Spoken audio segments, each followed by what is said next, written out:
ಇದ್ಯಾನಪ್ಪ ಈ ಲಕ್ಷ್ಮೀ ಇನ್ಸ್ಟಾಗ್ರಾಮ್ ಆಗಿ ಇದು ಯಾವುದೋ ಅಜ್ಜಿ ಬಂದ್ಬಿಟ್ಟಿದೆ ಅಂತ ಅನ್ಕತ್ತಿದ್ದೀರಿ. ನನ್ನ ಹೆಸರು ಪುಟ್ಮಲ್ಲಿ ಅಂತ. ಜಾಸ್ತಿ ತಡ ಮಾಡಿದೆ ವಿಷಯಕ್ಕೆ ಬಂದ್ಬಿಡ್ತೀನಿ. ಏನ್ ಗೊತ್ತೇ ನಾನು ಈ ವಿಡಿಯೋ ಮಾಡ್ತಿರೋದು, ನಿಮ್ಗೆಲ್ಲ ಮುಖ ತೊಳಿದ್ ಹೆಂಗೆ ಅಂತಾನೆ ಬರುದಿಲ್ಲ, ಅದನ್ನ ಹೇಳ್ಕೊಡಕಂತ ನಾನು ಬಂದವನಿ. ಅದೇನೋ ನೀವೆಲ್ಲರೂ ಸೇರ್ಕೊಂಡು ಹಿಂಗೆ ಮಕವ ಪರ ಪರ ಪರ ಅಂತ ಹುಚ್ತೀರಿ ಪಾತ್ರೆ ತೊಳ್ದಂಗೆ. ಹಂಗಲ್ರಿ ಕಣಪ್ಪ ತೊಳೆಯೋದು, ನಾನು ಮೊದಲು ಹಂಗೆ ಮಾಡ್ತಿದ್ದೆ, ಮಕವ ಹಿಂಗೆ ಹಿಂಗೆ ಹಿಂಗೆ ಹುಚ್ತಿದ್ದೆ. ಆಮೇಲೆ ನನ್ನ ಮೊಮ್ಮಗಳು ಚಿನ್ನಿ ಅವಳೆ ಅದು ಯಾನ ಟೆಕ್ನಿಕ್ ಅಂತ ಹೇಳ್ಕೊಟ್ಲು, ಅದನ್ನ ಮಾಡಕ್ಕೆ ಶುರು ಮಾಡಿದೆ. ನೋಡ್ರಿ ನನ್ನ ಚರ್ಮ ನೋಡ್ರಿ ಹೆಂಗಿದ್ದದು, ಇಷ್ಟು ವಯಸ್ಸಲ್ಲಿ ಹೆಂಗಿದ್ದದು. ಹಂಗೆ ನೀವು ಕೂಡ ಹಂಗೆ ತೊಳಿರಪ್ಪ, ಅವಾಗ ನಿಮ್ಮ ಚರ್ಮನೂ ಚೆನ್ನಾಗೈತದೆ. ಅದು ಯಾನ ನನಗೆ ನಿಮ್ಗೆಲ್ಲಾರ್ಗು ಹೇಳ್ಕೊಡೋದಕ್ಕೆ ಬರೋದಿಲ್ಲ, ಅದಕ್ಕೋಸಿ ನನ್ನ ಮೊಮ್ಮಗಳನ್ನೇ ಕರಿತೀನಿ, ತಡೀರಿ ಐತೆ.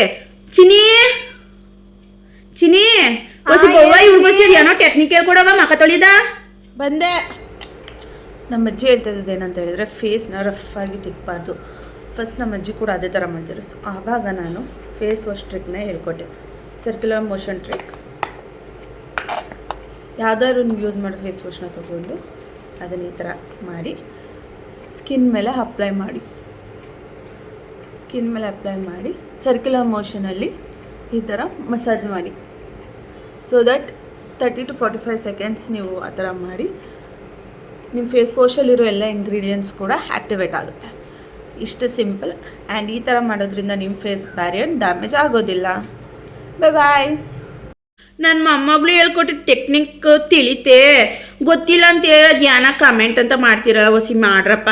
ಮತ್ತು ಇನ್ನು ಮುಂದೆ ನಾನು ಬರ್ತಾ ಇರ್ತೀನಿ. ಅದು ಯಾಕೆ ಬರೀ ನಿಮ್ಮ ಥರ ವಯಸ್ಸಿರೋರೇ, ಚಿಕ್ಕ ವಯಸ್ಸವರೇ ವೀಡಿಯೋ ಮಾಡಬೇಕು, ನಂತರ ಮುದುಕಿ ಹೊಸಿ ಫಾಲೋವರ್ಸ್ ತಗೊಳಮಲ್ವಾ. ಇನ್ನು ಮುಂದೆ ನಾನು ನನ್ನ ಮೊಮ್ಮಗಳು ಬರ್ತಾ ಇರ್ತೀವಿ. ಲೈಕು, ಶೇರು, ಕಮೆಂಟು, ಸೇವ್ ಎಲ್ಲ ಮಾಡ್ರಪ್ಪ ಹೊಸಿ. ಧನ್ಯವಾದಗಳು ಕಣಪ್ಪ. ಮತ್ತೆ ಸಿಗುಮಾ ಮುಂದಿನ ವಿಡಿಯೋದಲ್ಲಿ.